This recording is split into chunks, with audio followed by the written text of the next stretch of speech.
Good, okay, Ready to roll? we're ready to roll.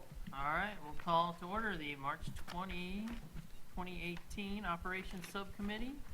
First item of business is a initial citizens participation. This is for any items on this agenda. Anyone wishing to speak? Looks like. We'll move on to item number 2 is approval of the minutes of the January 16, 2018 meeting. I'll make a motion for approval. Motion to approve. All those in favor? Aye. Aye. Any opposed? That motion carries. Item number 3. That's Regional Transportation Commission of Southern Nevada Operations Subcommittee discuss and resolve various transit system traffic engineering operation law enforcement issues. Mr. Chairman, we can report that we have no transit issues pending. Not sure of law enforcement, any issues you want to bring to the attention of the traffic engineers while we're here? Not particularly. I became aware of this project about 3 hours ago. Details of it, so I'm going to go ahead and explain it. Okay, fair enough, fair enough. Just so you know what you got yourself into, this is one of the standing meetings, subcommittee meetings that the RTC has. This is a subcommittee of the Executive Advisory Committee, which reports directly to the RTC board. So there are this one, which has to do with traffic operations, obviously. The second one has to do with the specifications and drawings, and the third one is the municipal planning section. So these are all each committee has representatives from the member agencies. In this case, it's the traffic engineers and NDOT. The makeup is slightly different depending on the agency, but this is our opportunity to hear from the agencies and from them to hear to us, for them to hear from us, law enforcement included, transit included, on those things that are related to traffic operations. So we love having Metro here because we sometimes wade into areas of law enforcement, which of course we are wholly unqualified to discuss. So it's helpful to have people here that can help us with those conversations. So we appreciate you being volunteered.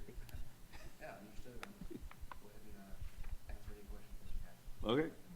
All right, well, this is a pretty light agenda, but we are hopeful that Metro will continue to participate because it is very valuable.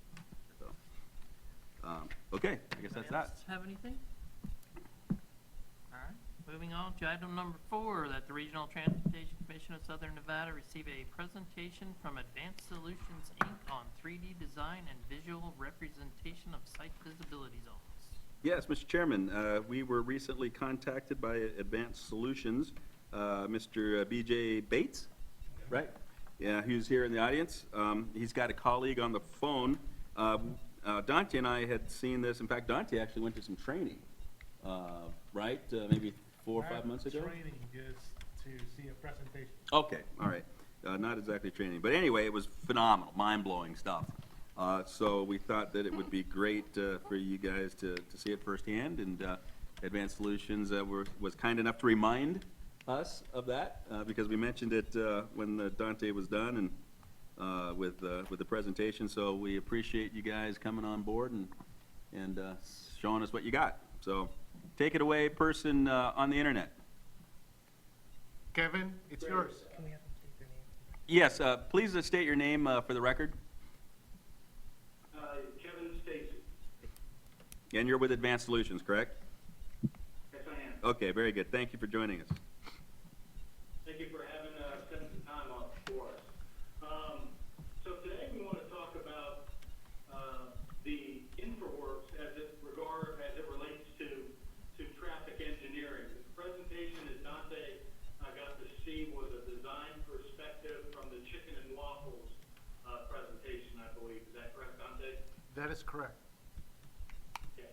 So we wanted to take the presentation for today and look at site visibility, detours, construction zones, and things that are common practice for what you need.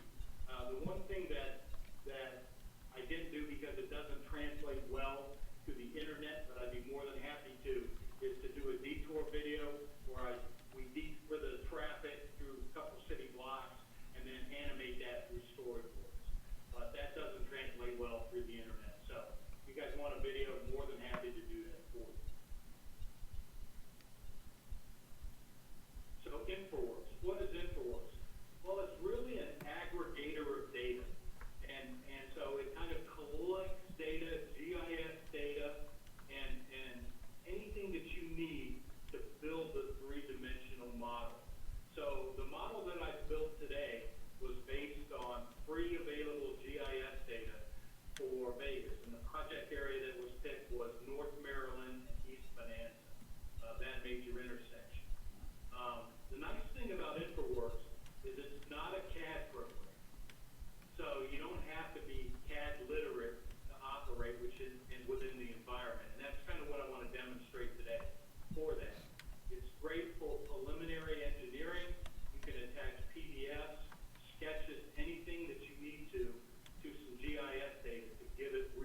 created from that. And you could do some value engineering, come from a design, import it into InfraWorks, and then take that and look at it and see what changes can be made from a value perspective.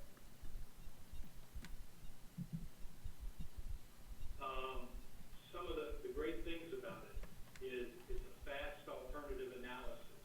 It allows us to look at roads and roundabouts and new drainage and new parcels for sites, all of that based upon GIS information. And so we can look at those and run through a number of iterations to try and find the best solution for that.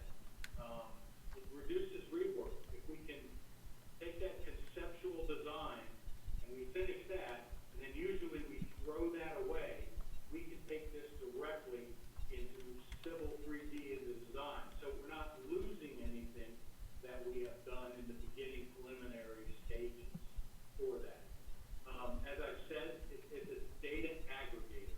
It takes raster images, which are photos, and it'll take point clouds from drones and terrestrial scans and parcels and roads and that. And then we'll talk a little bit about that in the model build.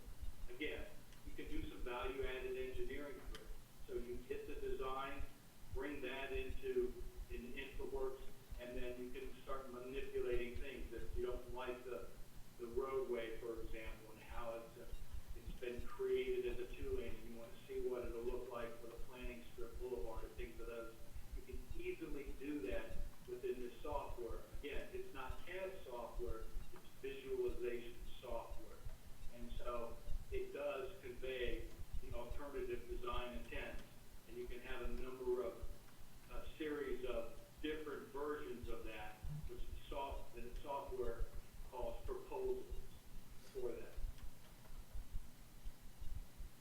It allows you to bring in contours, so you have some realism as to the slopes of the ground and the roads and things of that nature.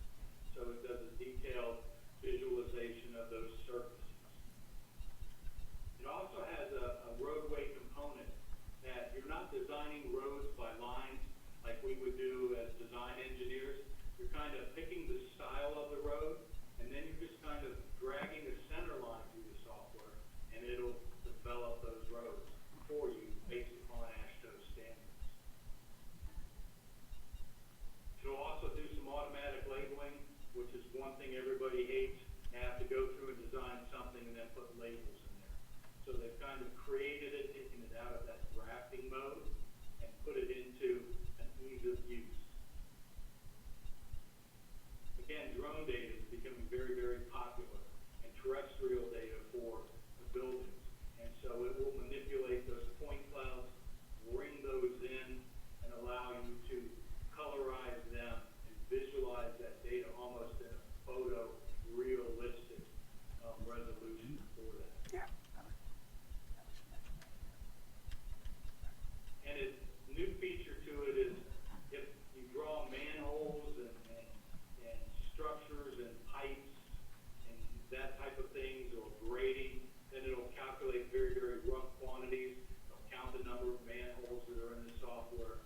So it's a very quick way to do a proposal style cost estimate from that. And then this is the project area that I've chosen to work with. Actually, Dante gave me this particular one. And so I've tried to recreate this photo based upon the GIS information, and then visualize things like trees and cars and light poles and stoplight bars within the system for that.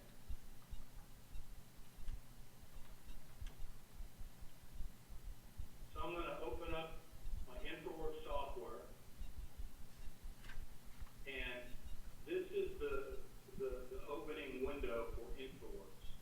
And the way I started the model that I built was utilizing what's the equivalent of a Staples Easy button, and that's the model builder. And what this does is, once I click this button, the map of the United States comes in, and you can give it an address, or in this case I gave it the intersection of Maryland and Bonanza, and it kind of zooms into the area.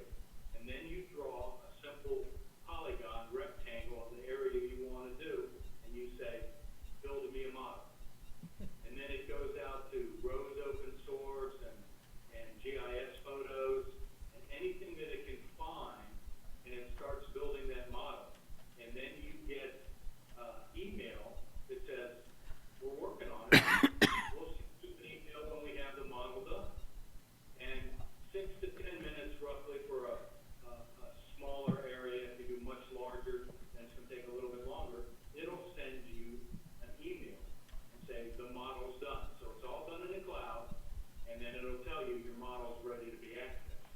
Excuse me. And so once I built that model, this is what I got. And so it pulled in the aerial photography. Then I went to another Nevada source, and I got excuse me, the footprints of all the buildings within the model itself. And from that data source, I went out and got the footprints and had placed it over top the aerial photography. Now, this is very simplistic block view, but it said, give me a height for the building. So I picked 33 feet. And so every footprint that was placed in the GIS system was extruded to 33 feet to give you a feel for the buildings in there. Now, a couple of things could be done for this, and they're a little more time consuming than what I did for these buildings.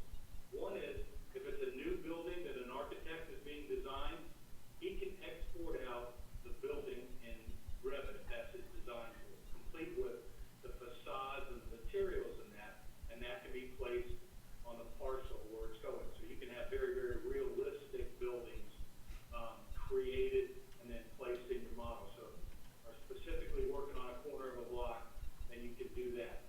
You can also adjust these building sizes and put windows and facades of bricks and those on there to get a pseudo-realistic view.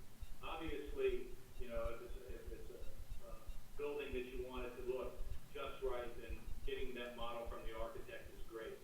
And then there's, as everybody knows who searches the internet, people build things all the time. And so they're so proud of those things that they'll put them out on the internet. And sometimes you can Google a well-known building and find a pre-made model on the internet that's free to use in your Infowars models. So that kind of generic library that I'm proud of what I did is just growing kind of exponentially from day to day for that. And from the buildings. The other thing I kind of did is I added the land use, ground imagery from that, and it contained that. And so this is just the model builder doing that and bringing together the area that we're looking for. And so you have the ability to zoom in on the model and navigate to the intersection. And so I tried to do a couple of things here because, again, we were kind of concerned with the site visibility, the traffic engineering. And so I put in a couple of stoplight bars from that, and I could not size the boom arm exactly because I only had this shadow to work from, so I just kind of took a guess on that.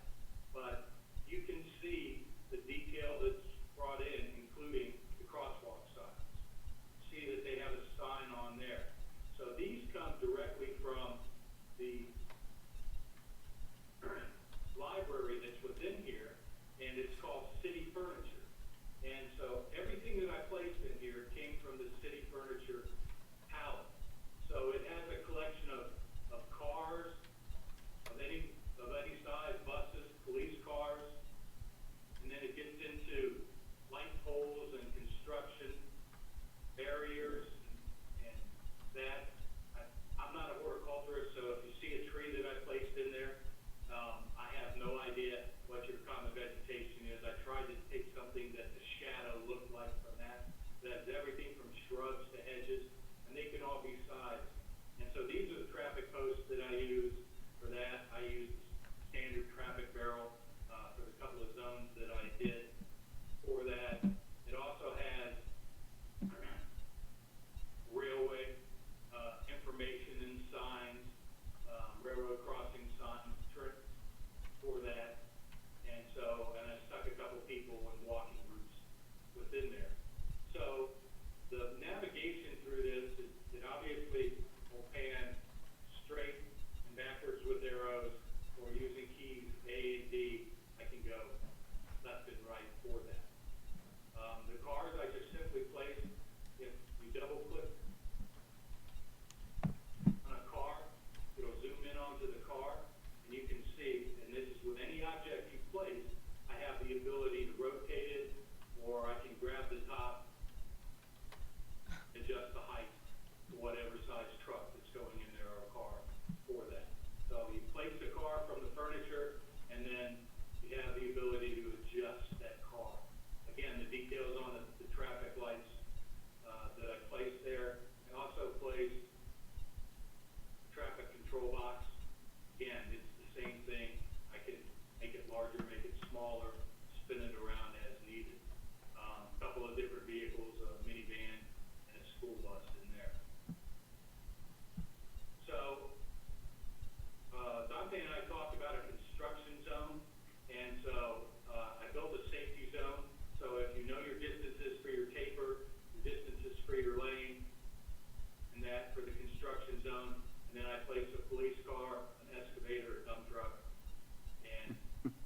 cement mixer, place a couple people walking down the street and The mini cross. mixer. And again, these individuals are in detail for that, as you can see. So that was one zone that I placed. And then I did a street closure over here, and that's what I would do for a detour. I would take and block off the streets with more substantial barriers, put some signage in there to mark the detour, and then the way you animate this is it's a storyboard. So to show car movement, you have to set it up, put a car where you want it, save that storyboard, move the car up a little bit, save that storyboard, and so forth, as I would go around the block for a detour. And so those storyboards can be combined into an animated video that will allow you to demonstrate the movement pattern for a detour for that. Couple of other things. I guess that this was a single post light by the shadow, again, just guessing. So I put a single post, or single light lamp, and it also has the same. So if I knew that those were all 25 feet, I could set them for 25 feet and go through there. I couldn't find a double light, so I put some single lights in as street lights for that. The trees go in the same way. So they are an object. Again, I can raise the size of the tree to wherever I need it to be, and then it becomes a Ah, there you 3D go. object. So you can make the magic beanpole for the trees. But all of these are 3D objects that visualize correctly. So if it's going to impair the sight, you're going to know it when you travel through it from those. Other things that I did for this is tried to place people, as I said, vehicles, a turning vehicle, put a man over here hailing a taxi.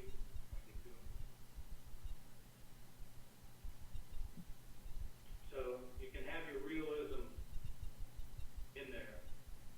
It also does, when you're placing these items, you're going to use an engineering view, which is more of a planimetric view for that.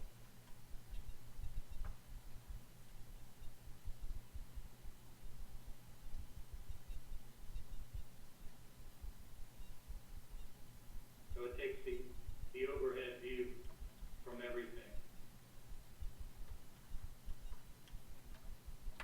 And this is my gentleman hailing a taxi over here. Now, you'll notice that the barriers have this red line going through them. When you place the barrier lines, you actually draw that line and give it the spacing of the barrier, and it goes from beginning to end.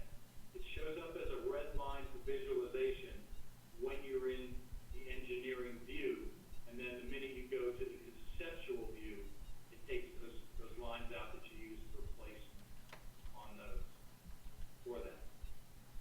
Now this is, I named this RTC2 proposal, so this would be one scenario.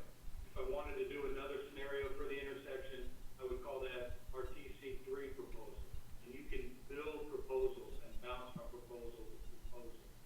You can also see that it introduces shadows for every object that you place, and so you can change the time of day to see the impact of the shadows. The shadow for these poles was a double light.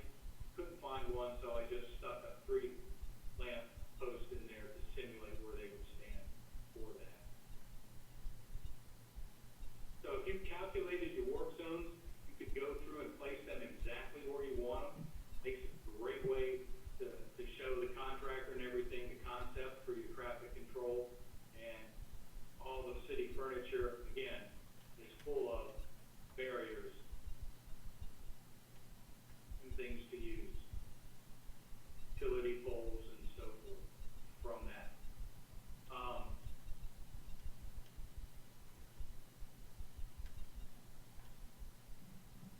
So it's very easy to place the trees and everything. It's just a double click if you want to place it. So if I pick this energy distribution pylon,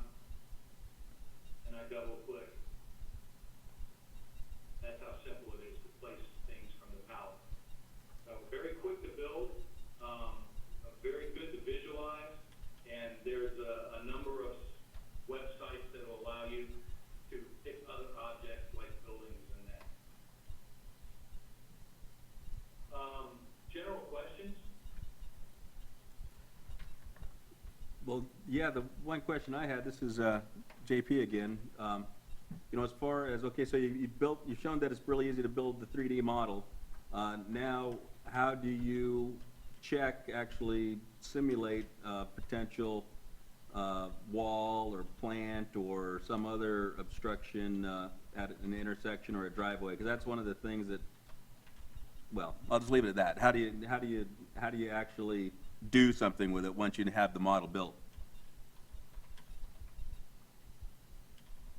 From generating it to a plan, like a plan view, No, I mean, The eye just view. setting yourself up at the intersection and looking around to see what's in the way. gotcha. So if you place a,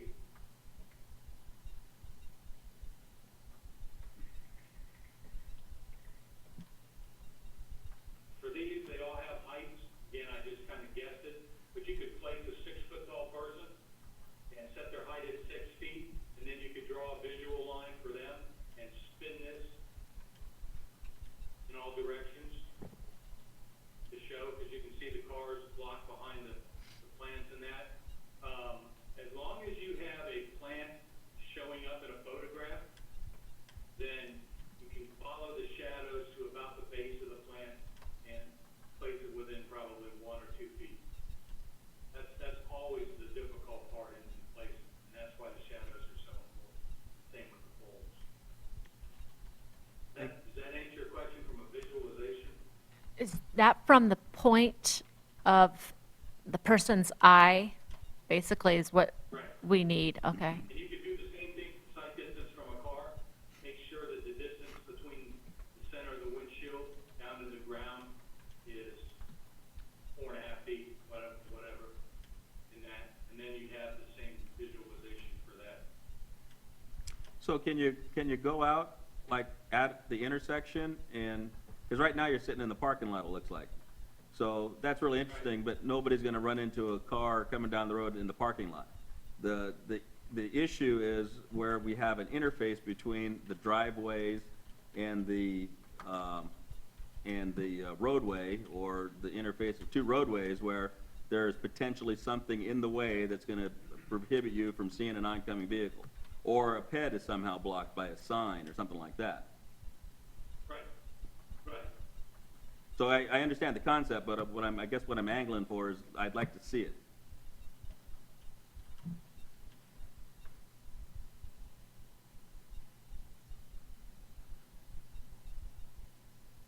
So if Now we're this getting somewhere. bush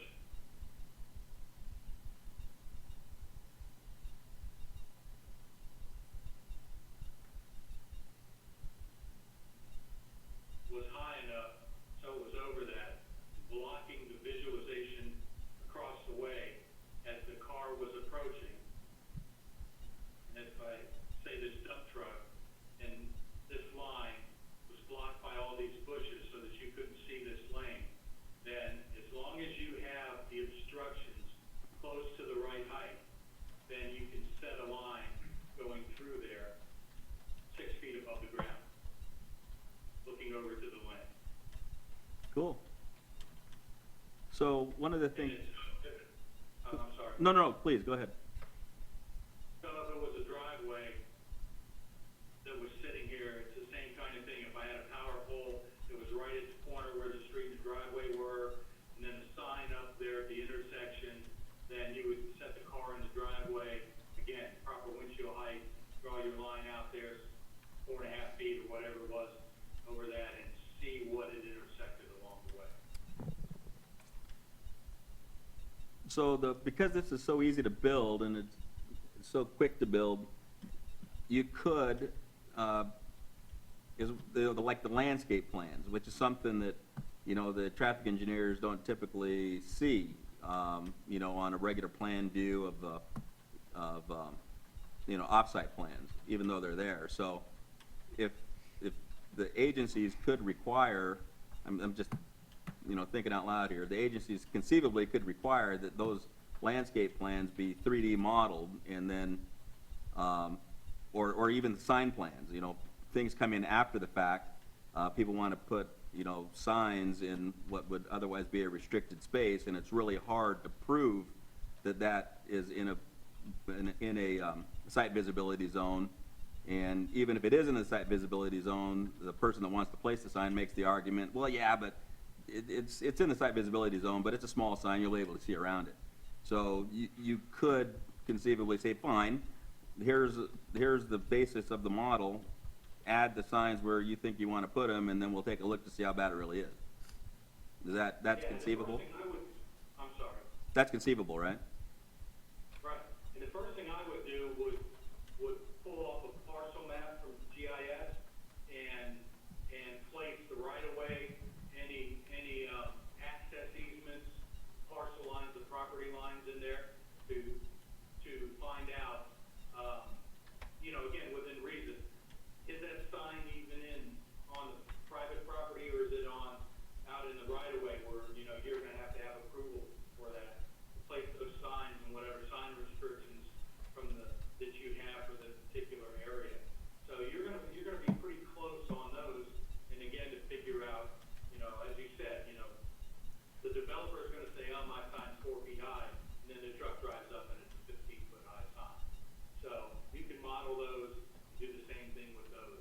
Make sure that they're on private property if that's the way your restrictions go, or if they can get a right-of-way permit, which we rarely allow in Ohio, but they need to make sure they obtain that before placement of the sign. And then from the utility company, if I had a string of utility poles running down the edge of this over here, then utility relocation is always a common problem. And so we know where the right-of-way is, and they were grandfathered in this right-of-way. Well, now they're gonna have to go outside the right-of-way, so we move those poles, let's say 20 feet over in that string, and then they're gonna have to get their own easement and to get that negotiated, whether it's part of the project and that. So it allows you to very quickly keep things out of your right-of-way, and you can also embed utilities into this. So if there's, water lines or gas lines or that are in the public right-of-way, and now you're doing a widening project, well, they gotta go over too, unless they gain permission to leave them, in the existing right-of-way as it changes.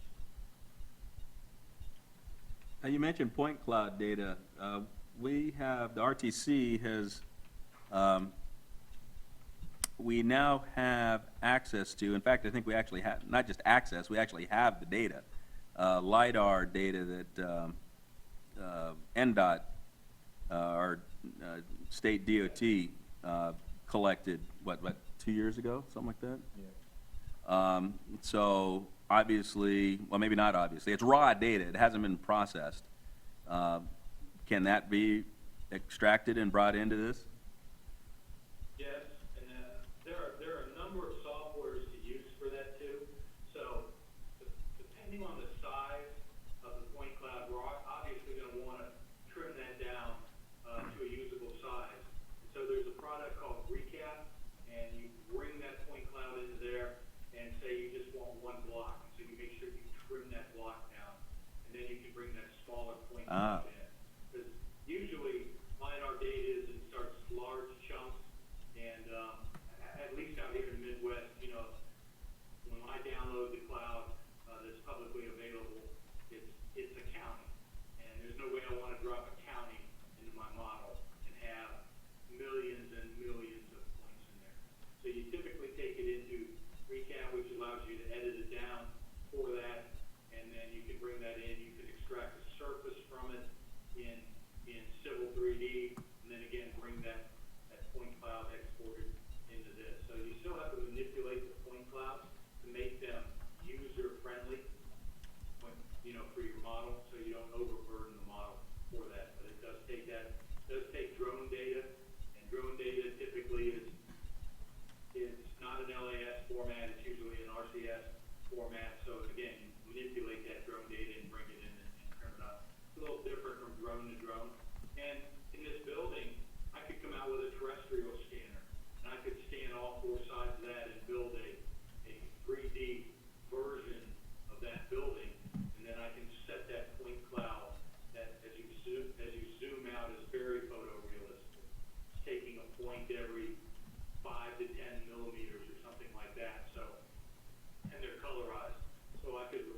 building blocks with the point cloud data from a terrestrial scanner. So it'll aggregate all of that data. Great. Any questions from the committee? Okay. Anything else you'd like to highlight? Not off the top of my head. I mean, it's really easy to use, and that's one of the great things. The only other thing I probably should mention, get over here to this empty lot here. Find it again.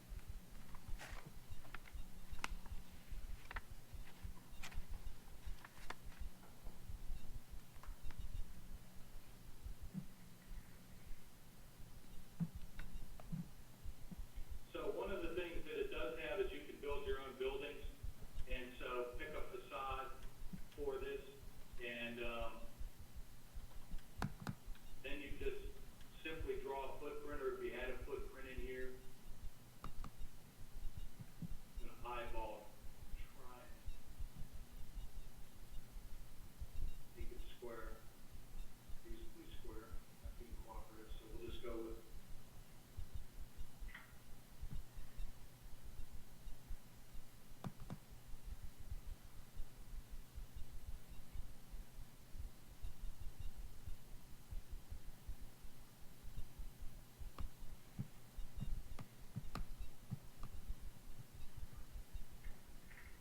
and it'll put again, a building in that if I kind of zoom out, it adapts to the slope of the land, and again, it has the same controls over it, and I can rotate it and that. So that's just a quick way to get a more realistic building with a facade for visualization in there, the tools. Like I said, it'll do pipes that are underground pipes. From there, the barriers, when I draw that red barrier line, and you can set the barriers in there. Roads draw the same way, so if I wanted to draw parking lot in here, I could put a parking lot and draw a little access drive out to there. So again, it's not drafting, it's all visualization, placement of that. But for roads, it takes into account curvature and speed of the road, all the ASHTO settings for that when you're doing it. So it's not drawing or visualizing a road that's out of design standards. So in total, how long did it take you to put this together, do you think? Based on the sources of data you had? I would say it would take me 4 hours, maybe tops, but I'm very clumsy with my clicks more often because I'm not paying attention. So I'll throw something in there. Well, just as far as the roadway. The tower, when I placed this tower, I forgot to hit escape. So when I clicked on something else, it threw another tower in there. But the thing that's really time consuming is if you want to fill this parking lot up and you have to rotate each car as you place it and those type of things. So the more detail, the more time. But realistically, you can, in 8 hours, you can do an awful lot. Well, yeah, that's if you want, a realistic model. I mean, I'm just talking about the street network. The street network and those things immediately adjacent to the street network where there's a potential for a site issue. I mean, you said it went out, Yeah. So that comes. because we're traffic engineers, we don't care anything about buildings. 6 to 10 minutes. Yeah, 6 to 10 minutes, depending on the size of the area.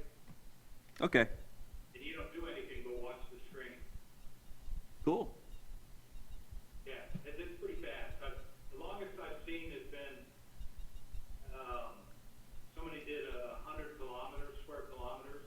Took a little while to aggregate that data and bring it in, but I think this was 0.4 kilometer area that I had, so it was really quick. About 6 minutes, I think. So I'm still not clear if, can you lock the view to like a 3-foot height in the road and just travel that road at that 3-foot height, for example? That's a great question, and I wish I had an answer Okay. Yeah, because that's really the usefulness of it. Yes. Because I know you can For do us. walkthroughs. I just don't know if you can set the view perspective at a set height.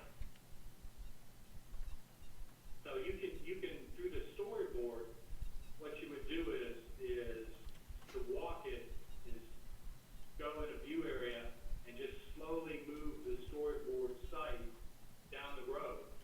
But I don't know if I can lock that set height, that set view height. So I'll check into that and I'll get back with you. Okay. Okay. Well, I guess that's it. Any other questions or Right. comments? If you think anything else that you want me to look into, reach out through BJ and we'll get those questions answered. I'll get the walkthrough at a set height answered for you, and we'll get that taken care of. Thanks a lot. Thank you very much. Thank you. Great. Thank you for your time and have a good day. You too. Okay. All right, no action on that item. We'll move on to item number 5. Let the Regional Transportation Commission of Southern Nevada Operations Subcommittee discuss topics of interest. Yes, Mr. Chairman, we had one thing. As you know, Chris helped me with this. We have a system in place now where the contractors and/or the barricade companies can call in or not call in, but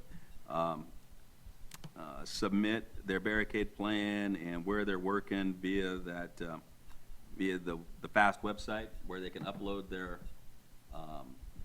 plan. So we were curious, who was participating in this, who wasn't, who we needed, on the private side, who we needed to talk to as far as, getting their opinion on how it's working, how it's not working. So we've done that. You want to explain what we've got here, Chris? Or basically, we've found there are 27 contractors, right, that have put in barricade plans and notified FAST and whatever agency was involved. NPL, Arizona Pipeline, Micon, Kiewit, they've done a lot with Cox. So there's a Terracon, so there's Big, there's Tand, Western States, MC4, Bird Underground. So these are coming in from the contractors, so there's a good cross-section there. The four, actually about half of the barricade companies that we have discovered have either put in notifications themselves or they were the sub to the contractor that put in the notification. So we were heartened, at least a little bit, that the word is out there. The one big player that didn't know anything about it was Las Vegas Paving, right? But we've got emails back from them saying they're 100% on board. They'd love to participate. They plan on participating. So I wanted to bring that up just because I'd like to, kind of stoke the fire again on the private side. But more importantly, in this group, what is going on in your worlds as far as, is this system helping you? Is it hurting you? Is it a wash? It doesn't really make any difference. We talked to FAST, and Teresa at FAST likes it because she gets them directly. And they're going back and going through some of their data to see what they can find as far as where it's been used and where it hasn't been used based on citizen complaints, that kind of stuff. So what's your opinion on what we've got going? We're talking about the traffic signal notification? Yes. Okay. I would swear that Las Vegas Paving has sent us a notification. I know in the they have. past. Yeah. So, Whoever you might not talk talk to to the did. wrong person. Yeah. Well, you know how Las Vegas Paving is. It's a Such giant small organization. company that Yeah. I'm sure they all talk to. So who'd you talk to at Las Vegas Paving? That's a good question. Chris Schwartz, RTC. I spoke with Dennis Zachariah.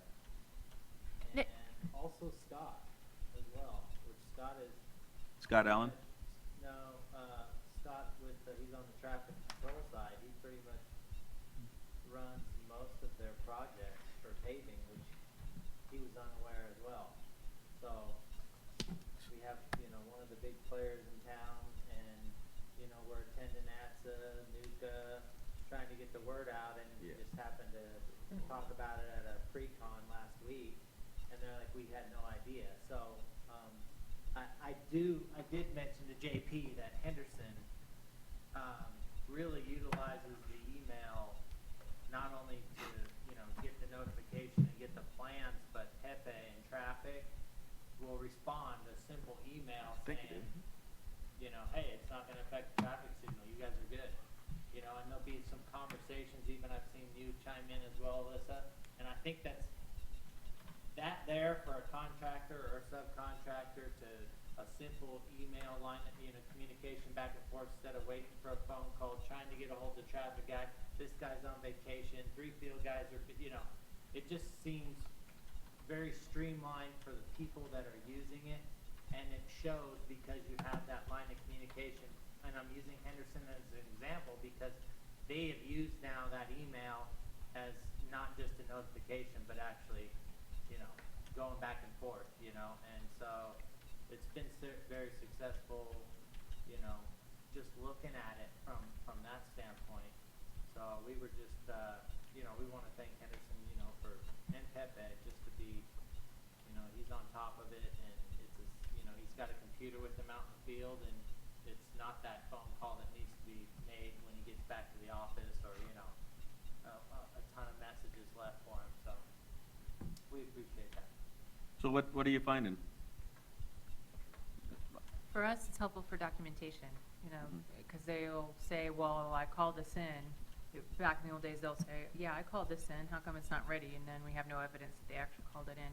With this, we have evidence, and they have to request specific dates, and it's all documented. And as Chris mentioned, that we'll give them an email feedback to say, yes, we received this, and this is the action that we're going to take. So it's been helpful in that regard.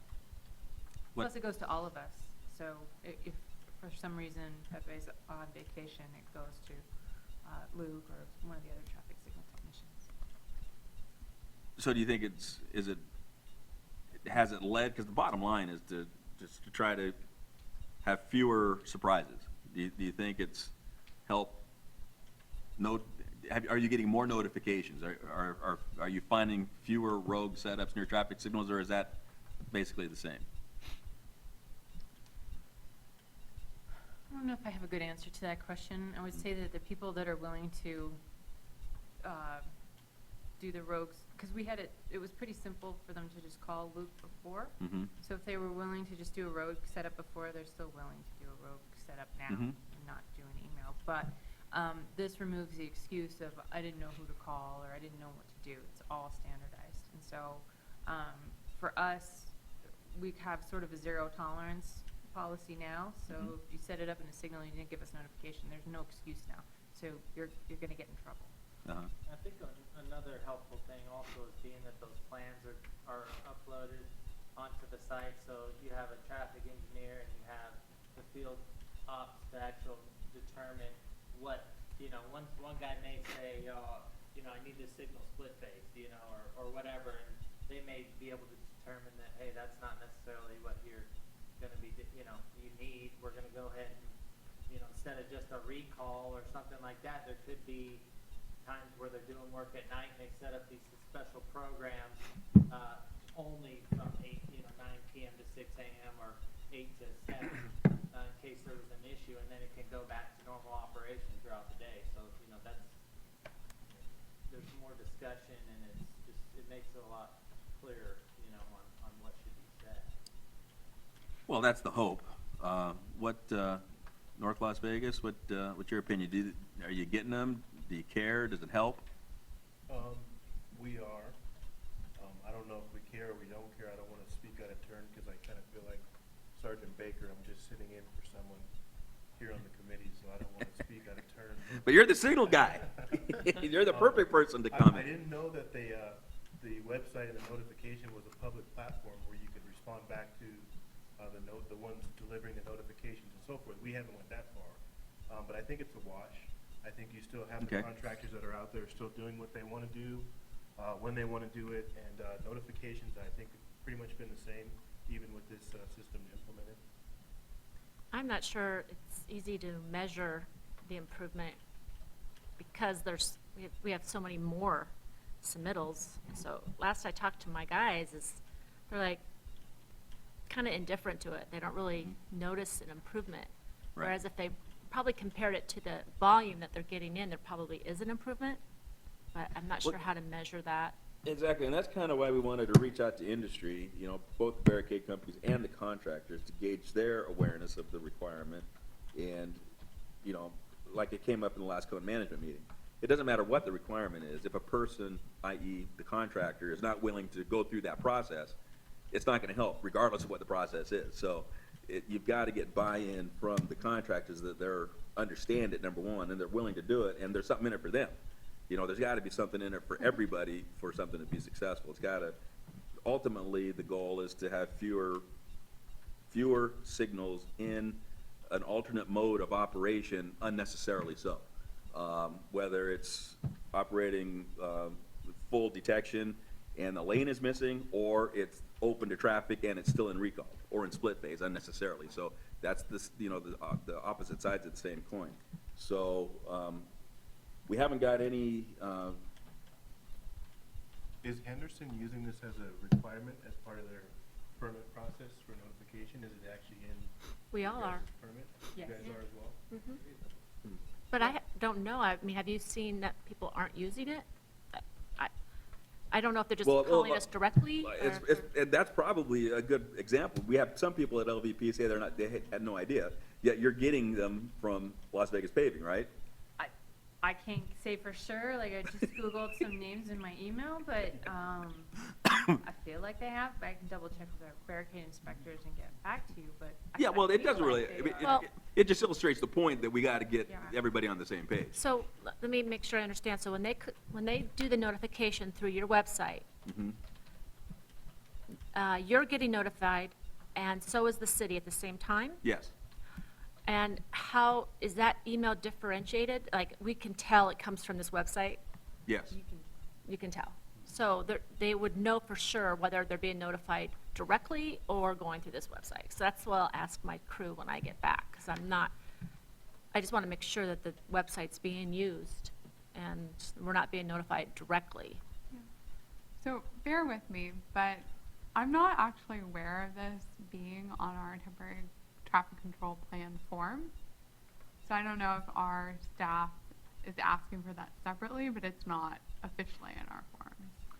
Yeah, we talked to Michelle about it when we got this thing going on, and because NDOT doesn't, Because we don't maintain you don't signals. maintain any of the signals, you don't Right. own any of the signals, you own the streets that the signals are on. It was really more of a courtesy kind of copy, so again, the more people that know, the better in general. Right. So there was a big discussion about whether NDOT should be on here because they're not really a permitting agency. Maybe they'd be off in their own separate section with a question, is this on an NDOT? Did you have to pull an Right. NDOT permit? That kind of thing. And then we decided, well, let's just leave it as it is, but keep it simple and just see how it works. But lo and behold, a year's gone by, a year and a half has gone by. So that's why that's a perfect example of why I'm trying to stoke this back up, is to answer Yeah. those kinds of questions. So, yeah, NDOT is not really a permitting agency, obviously, when it comes to Signal. the signals. They certainly do permit in access to their rights of way. And we've had issues where lots of problems have occurred because either NDOT didn't know or the agency didn't know. And the contractor says, well, I told whoever the one that doesn't know, you know what I'm saying? Yeah. I told the city, well, but you didn't tell NDOT, and NDOT needed to know too in this particular case, or vice versa. So one of the things that could be done with the GIS magic is theoretically,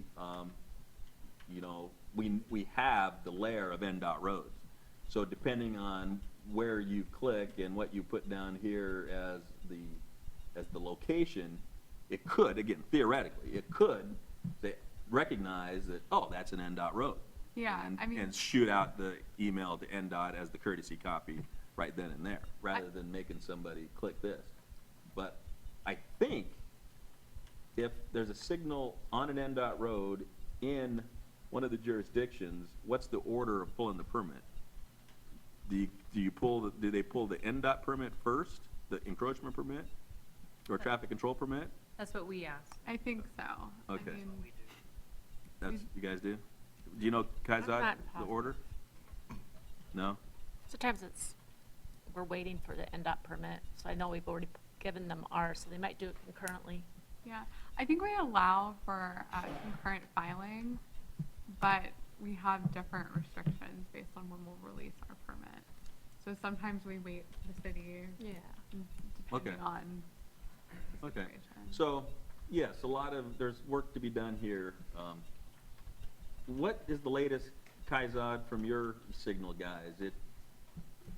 Are they finding the situation normal, that they haven't seen, they've seen an uptick, they haven't seen an uptick?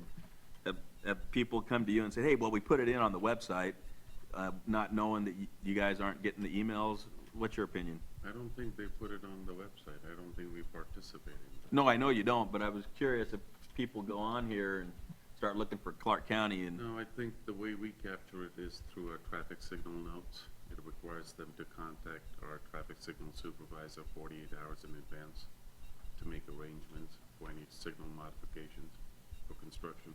The bigger issue is the capital projects, where the projects are done and not having those put back out of split phase.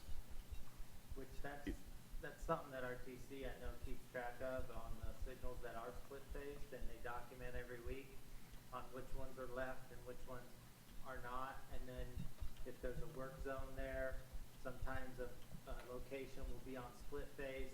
They'll be out there working for a week or so, then everything comes down, and the signal, I know that they keep track of that, you know, and that's a weekly update, just so that they know.